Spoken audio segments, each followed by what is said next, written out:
Olá, tudo bom? Eu sou Esther Santos. Já estive com você na aula passada quando nós abordamos a história da psicologia dentro do módulo de Introdução à Psicologia, que é o primeiro módulo do curso de Psicoterapia Cristã. Pois bem, agora eu estou aqui com você para nós falarmos a respeito da origem da psicologia científica e também sobre as teorias da psicologia no século XX. Gostaria de convidar você a pegar a sua apostila, a estar lendo as partes importantes, porque nós estamos aqui indo um pouco mais a fundo acerca dos assuntos que estão na apostila. Eu entendo que a essa altura você já deve ter lido, né? Deve ter observado, tido a intimidade com os tópicos da apostila, com os assuntos. Nós estamos falando a respeito da introdução à psicologia e não tem como a gente deixar de falar da história da psicologia, porque tudo envolve dentro de um contexto de aprendizado e de ciência. Então, hoje nós vamos estar falando a respeito da evolução da psicologia científica. Então, estaremos tratando também de questões históricas. E para isso é importante você estar com sua apostila na mão, fazer suas anotações, porque se tratando de estudo, é importante anotar, né? Então, que você se sinta à vontade aí para estar estudando mais essa parte de introdução à psicologia. Nós estamos falando agora acerca da origem da psicologia, mas só que não é a psicologia do senso comum, trata-se da psicologia científica. A origem da psicologia científica, ela se deu num contexto bastante importante na história da humanidade. Por quê? Por muito tempo, a psicologia foi um campo do saber bastante abstrato. Por quê? Porque ela era vista e estudada apenas nos conceitos e no campo das ideias. Lembra das ideias psicológicas que nós falamos na aula passada? Foi por muito tempo ligada ao campo da espiritualidade, às ideias do senso comum, ou até mesmo estudada dentro do campo da filosofia.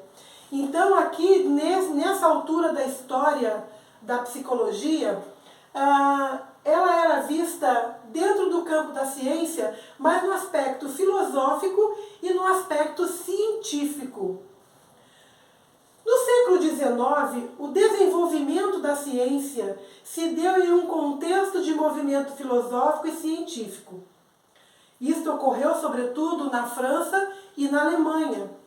Esse período foi de grande florescimento da ciência. Então aqui no século XIX, o campo científico da psicologia teve um florescimento muito grande, porque a ciência agora, você vai perceber que ela vai deixar de ser vista pelo campo filosófico e científico e ela vai dar um salto para uma área de uma maior evolução. Foi nessa época que acontece o florescimento dela. Pois bem, esse período foi de grande florescimento e todas as áreas de estudo do conhecimento humano registraram avanço, a ponto da ciência passar para o domínio público e tornar-se popular. O que aconteceu aqui? Nessa altura aqui da história, o campo da ciência no século XIX ele estava restrito apenas em meio aos filósofos, né, que se reuniram dentro das épocas, né, os gregos, os romanos, no período do Renascimento. Só que com a evolução do mundo de uma forma tão espetacular, a ciência ela deixou de ser questionada, observada, discutida dentro do mundo dos filósofos. Ela passou, vamos colocar assim, a ser comentada no meio do povo. Ela se popularizou. E ela se popularizando, as pessoas tiveram um acesso maior à ciência. E o que aconteceu aqui? Com o crescimento do mercantilismo, nós estudamos isso na aula passada, o mundo europeu alcançou um grande avanço econômico, formando o que chamamos de capitalismo. E o que foi o capitalismo? O capitalismo ele foi um sistema econômico que visava o lucro e o acúmulo de riquezas. E o capitalismo ele está baseado nas grandes instalações industriais. No período da história que aconteceu a chamada Revolução Industrial, que por sua vez teve a função de gerar renda por meio do trabalho. Então surgiram aqui as grandes fábricas, né? Surgiram aqui as grandes máquinas que produziam em massa os produtos, né? Houveram grandes mãos de obras, grandes números de funcionários, e isso tem uma contribuição muito importante para o desenvolvimento do mundo europeu aqui no século XIX. O capitalismo, por sua vez, trouxe o processo da industrialização, para o qual a ciência deveria dar respostas e soluções práticas no aspecto do campo da técnica e dos problemas colocados por ela. Então, tudo aqui se resolvia de acordo com aquilo que já havia sido descoberto, né, no que chamamos de ciência. Havia uma evolução fantástica. Nessa época, surge então uma sociedade chamada sociedade feudal capitalista emergente. Na sociedade feudal, grandes propriedades de terra pertenciam aos chamados senhores feudais. Então, vou explicar isso de uma forma um pouco mais simplificada para que você entenda um pouco mais. Então, havia os feudos, que eram grandes propriedades de terra, e essas grandes propriedades de terra, elas eram administradas por um só senhor, o senhor feudal. E o que acontecia aqui nessa ocasião? Quem trabalhava nessas terras era a mão de obra escrava. Ou seja, o pobre ficava mais pobre e o rico desfrutava da produção dos escravos. A autoridade estava sempre com a verdade absoluta, ou seja, é o que os senhores feudais falavam que se constituíam verdade absoluta. Foi um período de que quem era rico, quem era abastado, quem era forte, ele se colocava numa posição, e quem não era, era tido na posição de escravo. Né? O escravo, ele trabalhava, a mão de obra era escrava, trabalhava e havia apenas um enriquecimento do senhor feudal. Os grandes capitalistas nessa época abasteciam os mercados, produziam cada vez mais e fazia a economia do mundo europeu gerar. Com a Revolução Industrial, as pessoas consumiam as mercadorias que elas mesmas produziam. Então, o que acontecia? As grandes fábricas, as grandes empresas produziam e eles podiam consumir daquilo que eles mesmos produziam. Com isso, as hierarquias começaram a ser questionadas. Até esse ponto aqui da história, a Igreja Católica e o clero romano detinham o poder, não só dos estudos da ciência, mas também na área dos estudos do psiquismo humano. Por quê? Porque já poderia, nesse momento, já fazer o estudo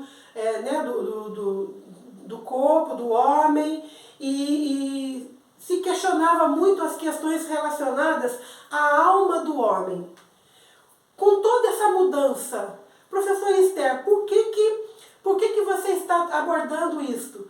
Porque para você entender a evolução histórica, o crescimento que aconteceu no mundo europeu. Então, as questões filosóficas e científicas, elas precisavam tomar uma proporção um pouco maior. Porque todo o desenvolvimento no campo do saber gera algo chamado conhecimento. E o conhecimento, ele faz com que nós, seres humanos, mudemos de pensamento, porque estamos em constante evolução. veio aqui. Com essas questões da evolução, essa hierarquia do feudalismo, ela começou a deixar de existir. E a Igreja Católica, o clero, eles tinham o poder na mão, conforme eu acabei de dizer. E o que aconteceu aqui? A nobreza que detinha esse poder na mão, eles começaram a perder suas posições. Ou seja, aqueles que eram fortes, aqueles que eram senhor da razão, eles começaram a ter suas estruturas desestabilizadas. Por quê? Começa a acontecer aí algo incrível, que é o processo da observação, o processo da análise, o processo do conhecimento que trouxe mudanças. Aqui, a essa altura da história, o conhecimento tornou-se independente da fé. Entendeu aí como começou a acontecer uma desestabilização no poder do clero da Igreja Católica e daqueles que eram os poderosos da época? Porque a fé, ela passou a estar apenas no campo da religiosidade. Porém, o conhecimento, ele ganhou um espaço a mais. O mundo, nessa altura, ele começa a se mover. Surge a capacidade do homem desenvolver a própria razão. A racionalidade apareceu. Então, como a grande possibilidade da construção de um novo conhecimento.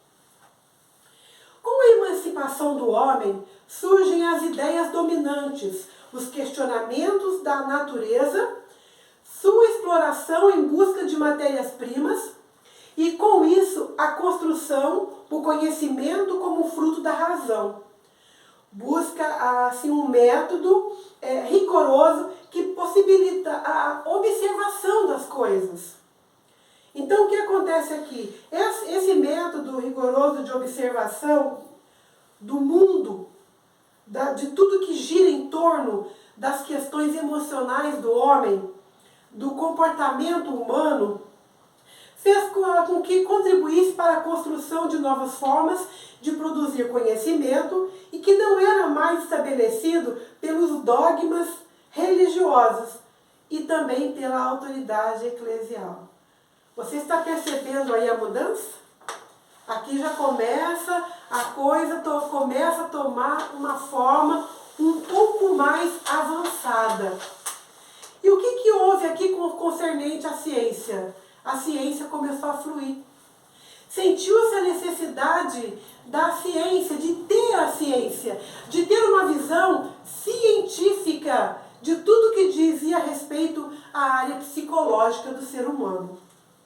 Nesse período da história, surgiu homens como Darwin, sabe, a lei do evolutismo, a tese da evolução, pois é.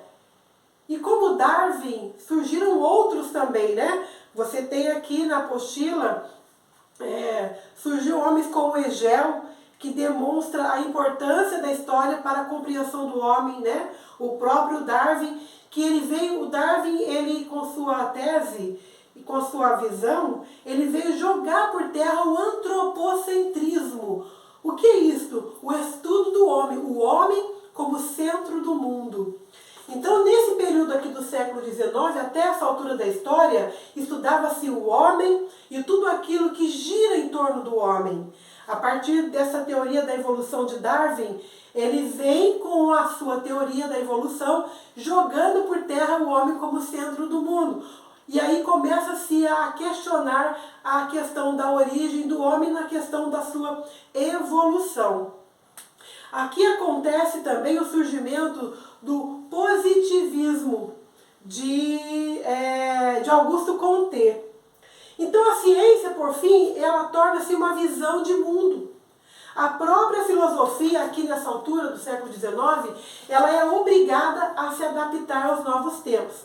Com o surgimento do positivismo de Auguste Comte, que foi um filósofo francês, ele propunha que que havia uma necessidade de um método científico na construção dos conhecimentos nas ciências humanas, na ciência natural e, propriamente dito, na física.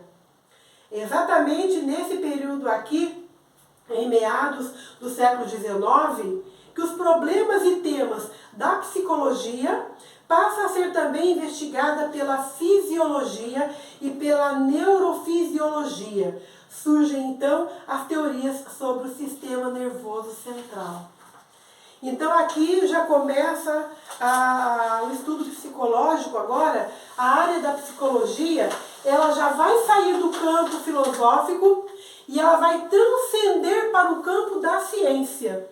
Essas teorias vêm demonstrar que o pensamento, as percepções e os sentimentos humanos eram produto do sistema nervoso central.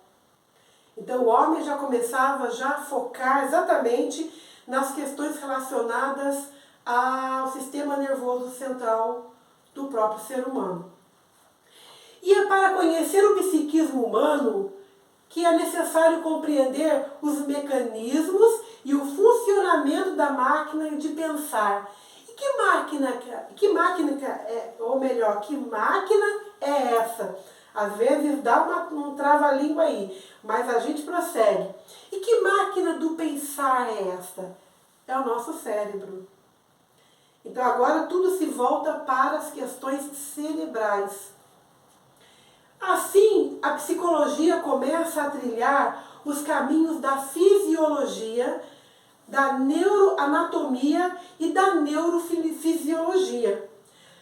E nesse momento aqui, tanto a neurofisiologia quanto a neuroanatomia, ela já começa a proporcionar algumas teses, algumas definições para os estudos na área da fisiologia. Para você ter uma ideia, a neurologia, ela descobre uma doença mental. Ela descobre que a doença mental é fruto da ação direta ou indireta da ação de vários fatores sobre as nossas células. E sobre as células propriamente ditas, as células cerebrais. A neuroanatomia, ela traz uma outra contribuição. Ela descobre que a atividade motora nem sempre está ligada à consciência, porque não depende dos centros cerebrais superiores. Então são descobertas que começam a acontecer e a ciência ela vai evoluindo. Talvez você diga assim, tudo isso é um pouco complexo para minha cabeça entender, mas é importante você ter uma noção, você ter uma ideia de como que a origem da psicologia científica aconteceu.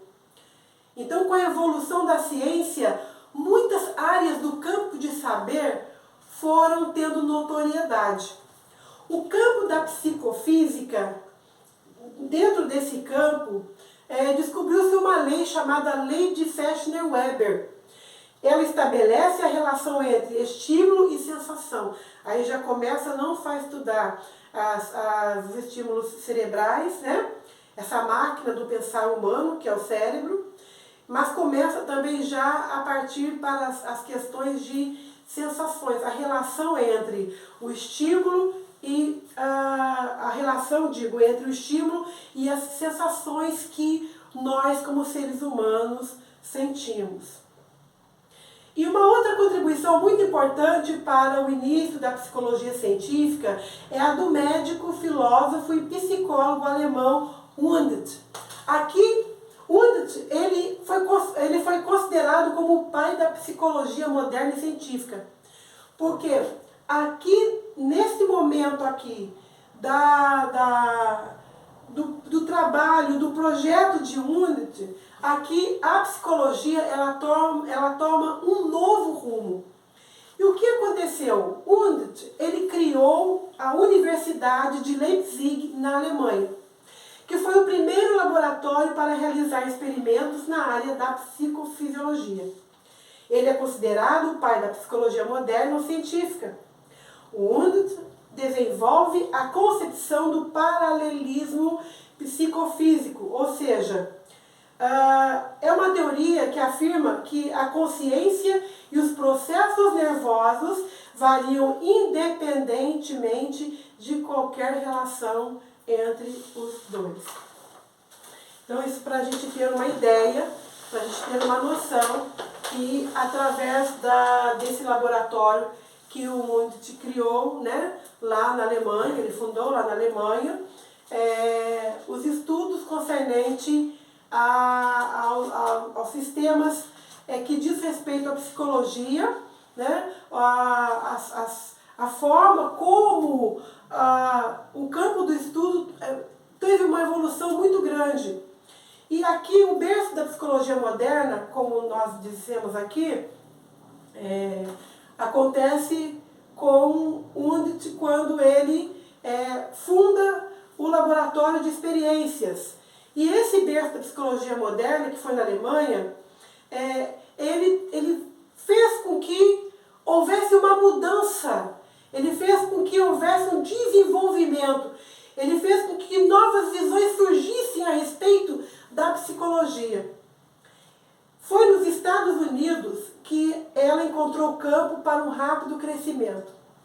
Então, recapitulando um pouquinho, o Wundt, o pai da psicologia moderna e científica, ele criou um laboratório de experimentos, né, psicológicos na Alemanha, mas foi nos Estados Unidos que agora a psicologia ela ganha um boom. Consideramos como se fosse realmente um boom que aconteceu aqui no campo do estudo da psicologia. Por quê? Porque deram origem a novas teorias, novas formas de visões, novas visões, novos primas teóricos se formaram.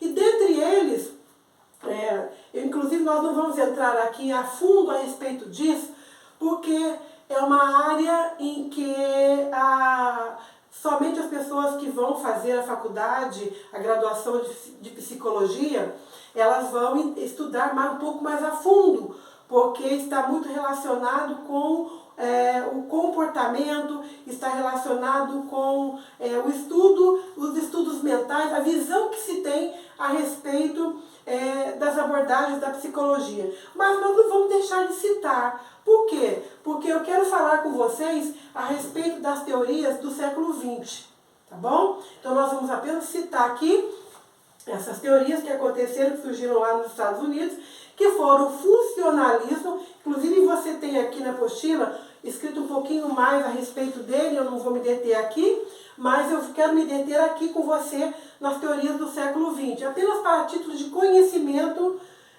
do aluno, as abordagens que aconteceram lá nas escolas dos Estados Unidos, né, que foram escolas da psicologia que deram origem a essas teorias, que foram o formalismo de William James, outra escola, o estruturalismo de Edward Titchener e o associacionismo de Edward Thorndike, né?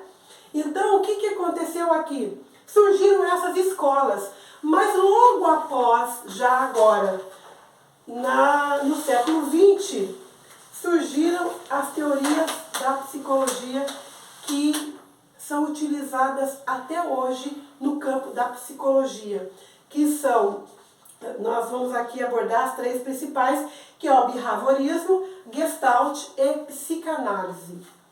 Então, quando a psicologia era um ramo da filosofia, ela estudava a alma.